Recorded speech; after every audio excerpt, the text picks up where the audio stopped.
할렐루야. 사랑하는 대강의 가족 여러분, 오늘 하루도 하나님의 말씀과 동행하는 삶이 되길 소망합니다. 오늘 함께 나눌 하나님의 말씀은 고린도전서 12장 28절에서 31절 말씀입니다. 하나님이 교회 중에 몇을 세우셨으니 첫째는 사도요, 둘째는 선지자요, 셋째는 교사요, 그 다음은 능력을 행하는 자요, 그 다음은 병 고치는 은사와 서로 돕는 것과 다스리는 것과 각종 방언을 말하는 것이라. 다 사도이겠느냐? 다 선지자이겠느냐? 다 교사이겠느냐? 다 능력을 행하는 자이겠느냐? 다 병 고치는 은사를 가진 자이겠느냐? 다 방언을 말하는 자이겠느냐? 다 통역하는 자이겠느냐? 너희는 더욱 큰 은사를 사모하라. 내가 또한 가장 좋은 길을 너희에게 보이리라. 아멘. 하나님께서 성령을 통하여 믿는 자들에게 주시는 은사는 매우 다양합니다.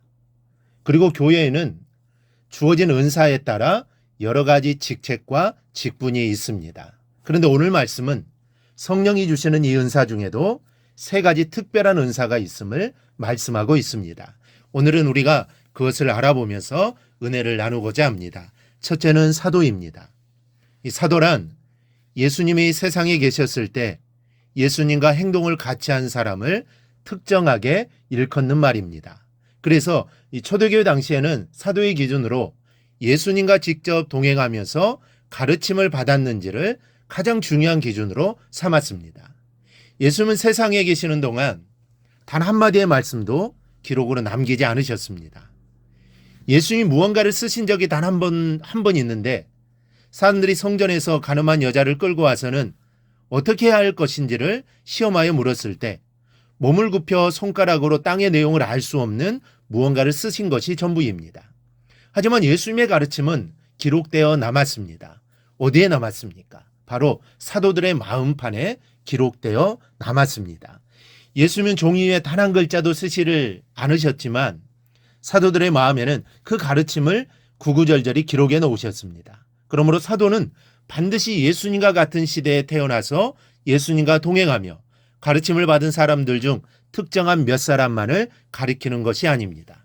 오늘날의 사도는 마음에 예수의 가르침을 새기고 있는 사람들은 사도입니다. 예수님의 가르침을 잊지 않고 전하는 그 사람들이 바로 사도인 것입니다. 이 바울이 은사를 받은 직분 중에서 사도를 가장 첫째로 꼽고 있는 것처럼 교회에서는 이런 사람이 대접을 받아야 합니다. 예수님의 가르침을 그대로 실천하고 전하려는 사람이 대접받는 교회가 참된 교회입니다. 교회는 그런 사람들로 채워져야 하는 것입니다. 그럴 때 그 교회는 비전이 있습니다. 둘째, 선지자입니다. 이 선지자는 다른 말로 하면 예언자라고 할 수 있는데 이 성경의 예언은 앞일을 예고한다라는 의미에서의 예언이 아니라 앞장서서 말한다라는 의미에서 예언이라는 것을 우리는 알아야 합니다. 점쟁이들이 점치듯 앞길을 말하고 맞추는 것은 예언이 아니라는 말씀입니다. 물론 예언에는 그런 기능적인 면도 있습니다. 그러나 그것은 하나님의 뜻을 앞장서서 말한 결과로서 얻어지는 부산물이지 그것이 주된 예언의 목적은 아닌 것입니다. 그래서 이 바클레이 같은 주석가는 이 예언의 은사를 설교의 은사라고 생각합니다. 즉 하나님의 생각, 마음, 의지, 의도를 사람들에게 말하는 은사가 바로 예언의 은사요. 그것을 말하는 자가 선지자라는 말씀입니다. 따라서 선지자는 두 가지 역할을 합니다. 하나는 사람들의 행동이 하나님의 뜻에 어긋났을 때 경고하고 견책하는 일입니다. 구약의 선지자들이 이러한 역할을 많이 했습니다. 이스라엘 백성들이 하나님을 버리고 우상을 섬길 때 하나님의 선지자를 보내 그들을 책망하고 경고합니다. 이렇게 살다가는 망한다는 것이죠. 이게 선지자의 역할이었습니다. 그리고 또 하나는 이같이 충고하고 지도해서 사람들을 하나님께서 기뻐하는 길로 인도하는 일입니다. 하나님은 바울을 통해서 이 일이 참으로 귀한 일임을 말씀하고 있는 겁니다. 셋째는 교사입니다. 여기서 교사란 예수를 믿기로 결심한 사람들을 신앙적으로 양성해 갈 책임을 가진 사람을 말합니다. 신앙적으로 정립이 안 된 사람들에게 복음을 풀어 가르치고 또 신앙 안에서 든든히 서가도록 돕는 사람들이 교사인데 이 은사가 아주 귀하고 중요한 은사입니다. 그 다음이 능력이고 신유고 돕는 것이고 다스리는 것이고 방언하는 것이라고 말씀하고 있습니다. 그러니 은사라도 지위가 다르다는 것이죠. 더 중요한 은사가 있다는 말씀입니다. 은사에 따라 직책과 직분이 주어지는데 그 직책과 직분도 지위에 차이가 있습니다. 그래서 29절과 30절에서 다 사도이겠느냐, 다 선지자이겠느냐, 다 교사이겠느냐, 다 능력을 행하는 자이겠느냐, 다 병 고치는 은사를 가진 자이겠느냐, 다 방언을 말하는 자이겠느냐, 다 통역하는 자이겠느냐라고 말씀하면서 31절에서 너희는 더욱 큰 은사를 사모하라라고 촉구하십니다. 여러분, 은사는 분명히 한 성령께서 주시는 귀한 선물입니다.